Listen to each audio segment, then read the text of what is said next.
مسلمانوں کے دوسرے بننے والے خلیفہ سیدنا عمر فاروق رضی اللہ تعالیٰ عنہ اس قدر جلال میں آئے کہ اپنی تلوار نکالی غم کے اندر اور اعلان کیا مدینہ منورہ میں کھڑے ہو کر کہ خبردار اگر کسی نے کہا کہ محمد رسول اللہ صلی اللہ علیہ وسلم کا وصال ہو گیا تو میں اس کی گردن اتار دوں گا، میرے نبی علیہ الصلوۃ والسلام نہیں جا سکتے۔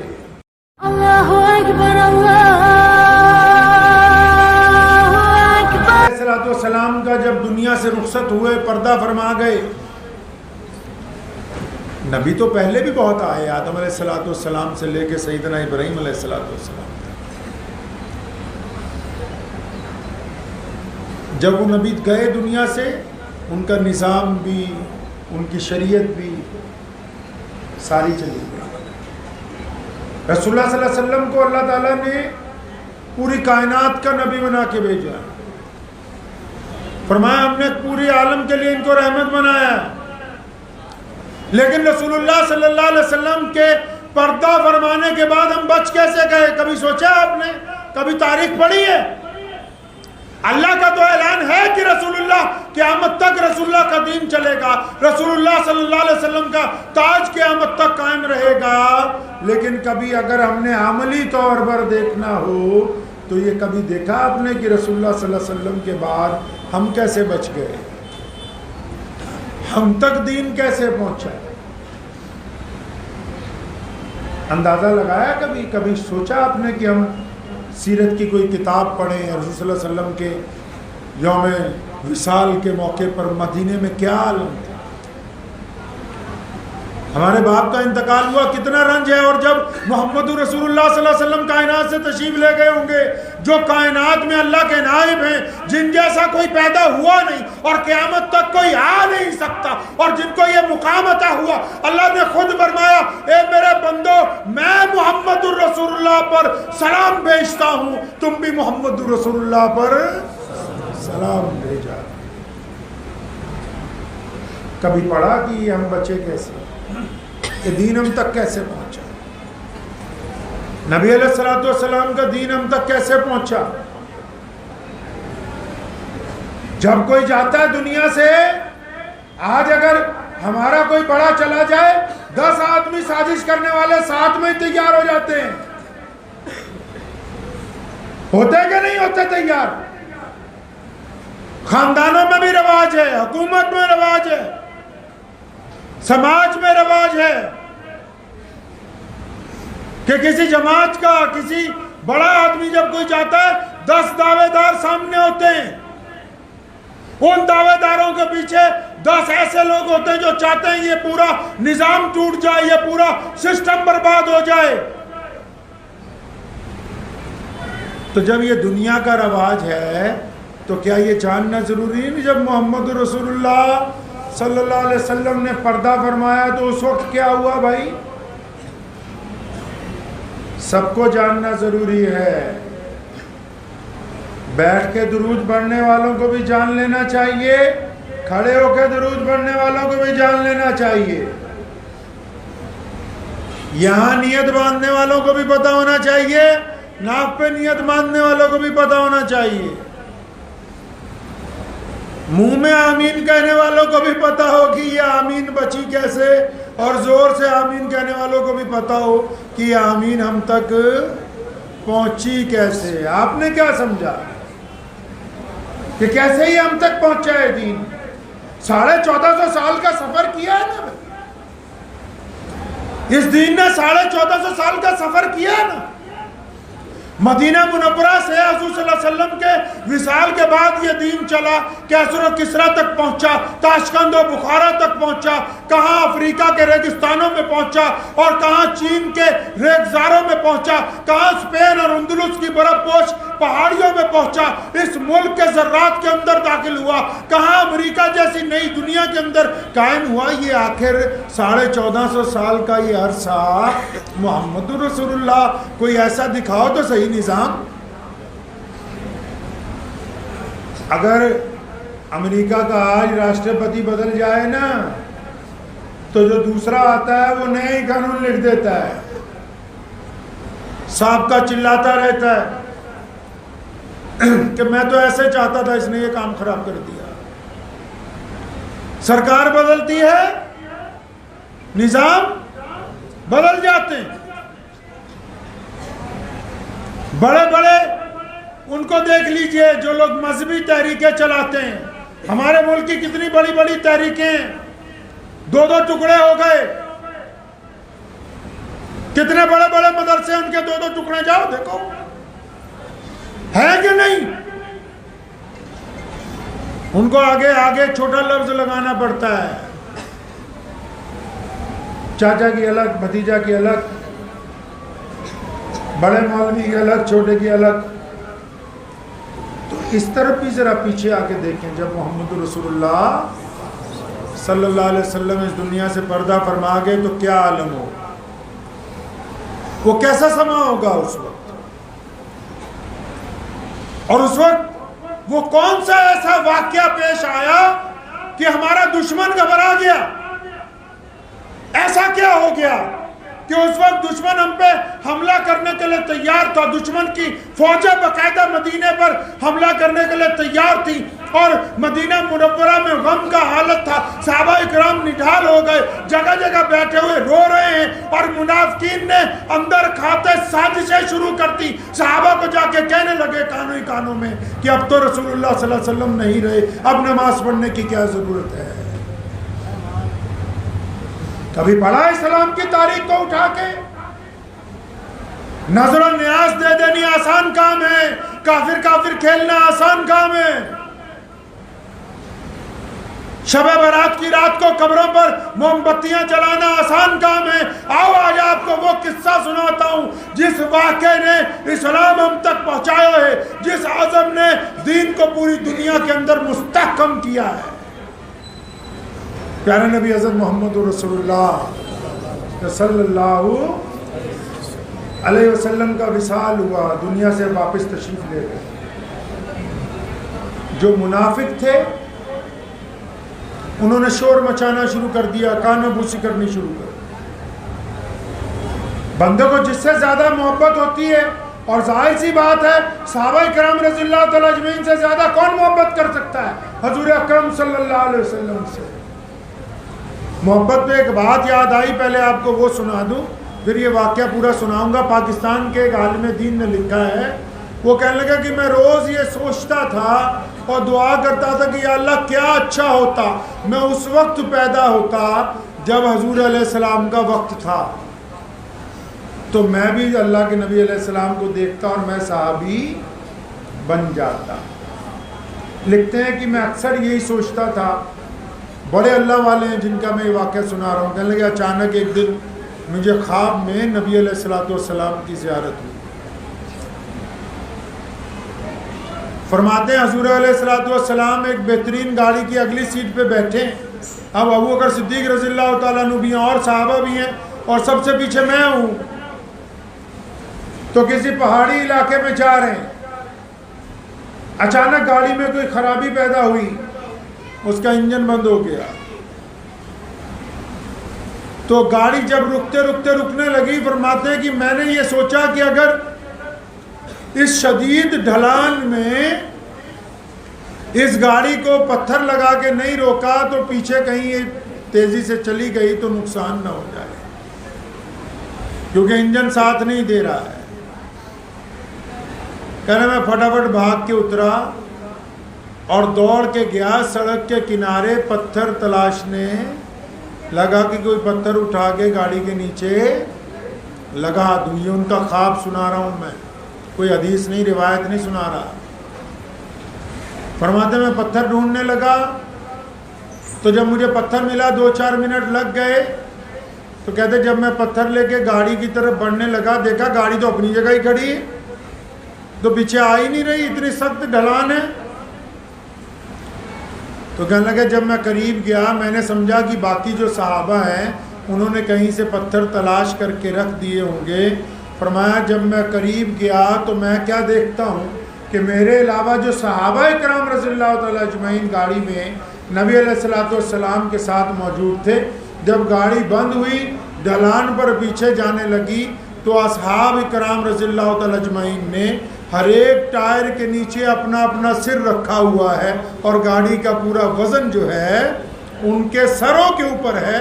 فوراً آنکھ کھل گئی, رونے لگے, اللہ سے معافی مانگی. اللہ تعالیٰ نے دکھایا کہ ہم نے وہ جو عاشق پیدا کیے ہیں, جس طرح وہ آخری رسول ہیں, وہ آخری عاشق تھے, ویسے عاشق اب نہیں آ سکتے. نعرہ تکبیر, نعرہ تکبیر, ختم نبوت, ختم نبوت, نعرہ تکبیر. جس دن رسول اللہ صلی اللہ علیہ وسلم کا وفات ہوئی, آپ صلی اللہ علیہ وسلم اس دنیا سے پردہ فرما گئے. پردہ فرماتے وقت بھی ایک ایسا واقعہ ہوا, حضرت فاطمہ الزہرا رضی اللہ تعالیٰ عنہ اپنے ابو کے پاس ہیں اور دروازے پر ملک الموت نے آ کے سلام کیا تو بی بی فاطمہ پوچھتی ہیں رسول اللہ صلی اللہ علیہ وسلم سے کہ ابا جی یہ کون ہے؟ محمد رسول اللہ صلی اللہ علیہ وسلم نے فرمایا بیٹا یہ وہ ہے جس نے آج تک کسی کو سلام نہیں کیا ہے. اور اللہ کی شان دیکھیں, اللہ کی محبت دیکھیں رسول اللہ کے ساتھ. ملک الموت کو کہہ کے بھیجا کہ رسول اللہ کو سلام کرنا اور پھر یہ گزارش کرنا کہ یا رسول اللہ آپ کو لینے کے لیے آیا ہوں, اور اللہ نے فرمایا کہ اگر آپ چاہتے ہیں تو تشریف لے جائیں, آپ چاہتے ہیں تو یہیں پر مستقل قیام فرمائیں. جبریل علیہ السلام اس وقت رسول اللہ صلی اللہ علیہ وسلم کے پاس تھے, موجود تھے, قریب میں کھڑے تھے, کیونکہ جبریل ہی اللہ کا پیغام لے کے آتے تھے. رسول اللہ نے جبریل کی طرف دیکھا, جبریل علیہ السلام نے فرمایا یا رسول اللہ, اللہ آپ سے ملاقات کا اشتیاق رکھتے ہیں تو محمد رسول اللہ کا حکم ہوا کہ چلو چلو. تو رسول اللہ کا جب وصال ہوا نا جی, یہ بڑی اہمیت کی بات ہے. جب رسول اللہ کا وصال ہوا, ایک باغ میں ایک صحابی کھجوروں کے گوشے توڑ رہے ہیں.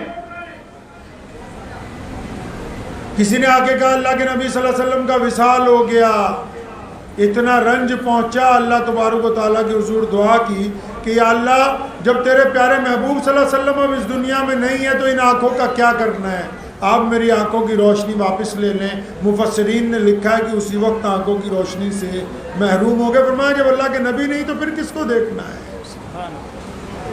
سیدنا بلال رضی اللہ تعالیٰ عنہ نے اذان نہیں دی. رسول اللہ صلی اللہ علیہ وسلم کے وصال کے بعد اذان نہیں دی دوبارہ زندگی میں کبھی. اذان دینے کے لیے اس دن کھڑے ہوئے جس دن رسول اللہ صلی اللہ علیہ وسلم کا جسم مبارک رکھا ہے, کھڑے ہو کر ابھی اللہ اکبر کہا, بے ہوش ہو گئے, پھر اٹھے, پھر کہنے کی کوشش کی, پھر بے ہوش ہو گئے. بلال نے اذان نہیں دی. مدینے کے غدار گلی کوچوں کے اندر پھیل گئے. صحابہ کرام جو جہاں ہیں وہ وہیں پر بیٹھا ہوا رو رہا ہے. صحابہ کے کان میں جا کر سرگوشیاں کرنی شروع کر دی کہ دیکھو نا جی, ہمارا تو سب کچھ محمد رسول اللہ تھے, ہماری تو جان, عزت, آبرو, ہمارا ایمان تو محمد رسول اللہ تھے. اب رسول اللہ نہیں ہے تو نعوذ باللہ مسجد نبوی میں کیا کریں گے, اب نمازیں پڑھ کے کیا کرنا ہے, اب کیا کرنا ہے. ہمارے لیے تو وہی تھے. مسلمانوں کے دوسرے بننے والے خلیفہ سیدنا عمر فاروق رضی اللہ تعالیٰ عنہ اس قدر جلال میں آئے کہ اپنی تلوار نکالی غم کے اندر اور اعلان کیا مدینہ منورہ میں کھڑے ہو کر کہ خبردار اگر کسی نے کہا کہ محمد رسول اللہ صلی اللہ علیہ وسلم کا وصال ہو گیا تو میں اس کی گردن اتار دوں گا. میرے نبی علیہ السلام نہیں جا سکتے. آپ اس بات سے اندازہ لگا لیں جب فاروق اعظم رضی اللہ تعالیٰ عنہ کا یہ حالت تھی تو باقی صحابہ کے ساتھ کیا گزری. ایسے وقت میں نبی علیہ السلام نے وصال سے کچھ دن پہلے ایک لشکر ترتیب دیا تھا جس کو ایک جنگ کے لیے جانا تھا، اور ادھر صحابہ نڈال ہیں، اذان دینے والا کوئی نہیں ہے، محمد رسول اللہ صلی اللہ علیہ وسلم کو لے کر تمام صحابہ زار و قطار رو رہے ہیں، اپنی اپنی ہوش کسی کو نہیں ہے۔ محمد رسول اللہ صلی اللہ علیہ وسلم کے جانشین اٹھے، خلافت کے سب سے پہلے خلیفہ اٹھے، کائنات کے سب سے بڑے مسلمان اٹھے، اور ایک وقت میں صرف تمام صحابہ کو سنبھالا نہیں، کھڑے ہو کے فرمایا کہ اے مسلمانوں، کیا تم محمد رسول اللہ صلی اللہ علیہ وسلم کی عبادت کرتے تھے یا اللہ کی عبادت کرتے تھے؟ یہ بتاؤ کہ محمد رسول اللہ نے تم کو کیا حکم دیا؟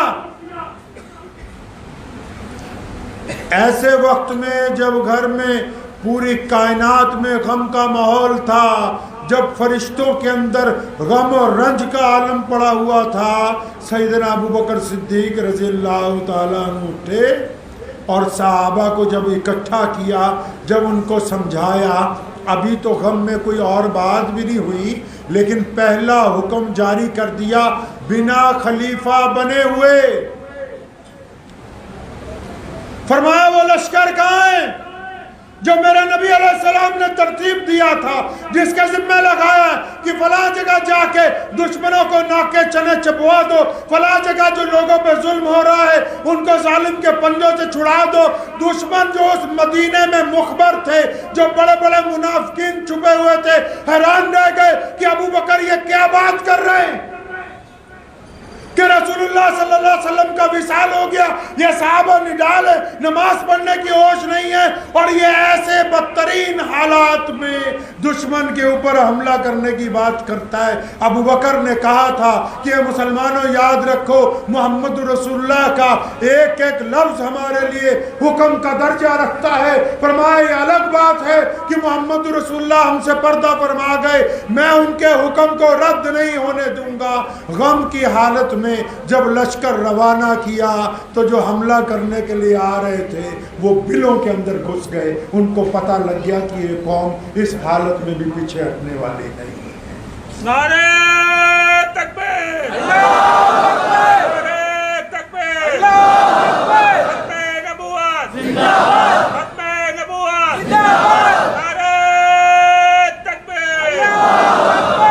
اور صرف یہیں پر بس نہیں کی ابو بکر رضی اللہ تعالیٰ عنہ نے، رسول اللہ صلی اللہ علیہ وسلم کے وصال کے بعد خلیفہ بنے، چاروں طرف سے دشمنوں نے سازشیں کی، کیسر و کسریٰ نے کہا کہ اب وقت آ گیا، مٹھی بھر مسلمان ہیں، ان کو ختم کرنے کا وقت آ گیا ہے، بڑی بڑی حکومتیں اکٹھی ہونے لگی کہ اب وقت آ گیا ہے، اور انہوں نے مسلمہ بن کذاب کو جو ایک علاقے کا بادشاہ تھا اس کو کہا کہ جھوٹا نبی بن کے اعلان کرو، اس کے پاس دولت بھی ہے، فوج بھی ہے، ساز و سامان بھی ہے، اور جب اس نے اعلان کیا جھوٹی نبوت کا تو سیدنا ابو بکر صدیق نے اس وقت اس کی طرف لشکر روانہ کیا جب کھانے کو پورا اناج نہیں تھا، جب ہاتھوں میں مکمل تلواریں نہیں تھی، جب مسجد نبوی میں ابھی کیبنٹ کی میٹنگ نہیں ہوئی تھی، جب ابھی تک مسلمانوں کی سلطنت کا حکم نہیں جاری ہوا تھا، پہلا لشکر پھر روانہ کر دیا۔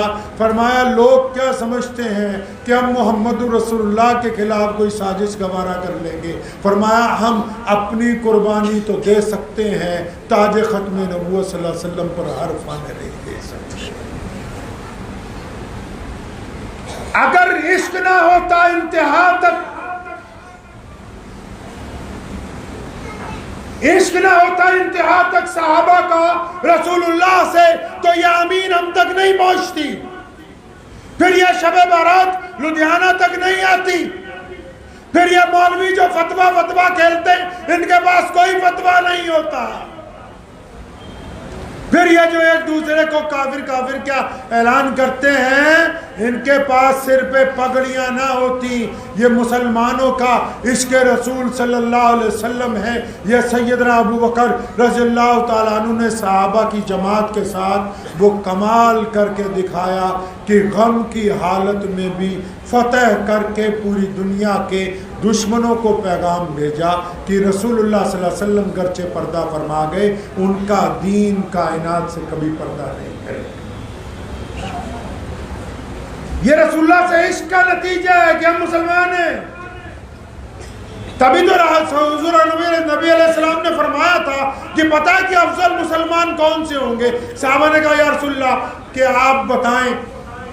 نبی علیہ السلام نے پھر کہا تھا کہ افضل مسلمان وہ ہوں گے جو ہمارے بعد، تمہارے بعد، پھر ان کے بعد دنیا میں آیا کریں گے۔ حدیث کا مفہوم ہے، فرمایا انہوں نے ابو بکر کو نہیں دیکھا ہوگا، عمر عثمان کو نہیں دیکھا ہوگا، حضرت علی رضی اللہ تعالیٰ اجمعین کو نہیں دیکھا ہوگا، خالد بن ولید کو نہیں دیکھا ہوگا، اور اکثر ایسے ہوں گے جنہوں نے مکہ مکرمہ اور مدینہ منورہ بھی نہیں دیکھا ہوگا، لیکن ان کو رسول اللہ سے اتنا پیار ہوگا کہ اللہ کے نبی صلی اللہ علیہ وسلم کے نام کے اوپر اپنی جان دے دیا کریں گے۔ آج بھی ایمان والے بس وہی ہیں، آج بھی ایمان والے بس وہی ہیں جو ایمان کے اندر دوگلا پن نہیں رکھتے، جو بزدلی نہیں رکھتے، جن کے دلوں میں بے ایمانی نہیں ہے، جو رسول اللہ صلی اللہ علیہ وسلم سے اپنی ماں سے زیادہ، باپ سے زیادہ، اولاد سے زیادہ، حتیٰ کہ اپنی جان سے زیادہ پیار کرتے ہیں۔ آج بھی مسلمان صرف وہی ہیں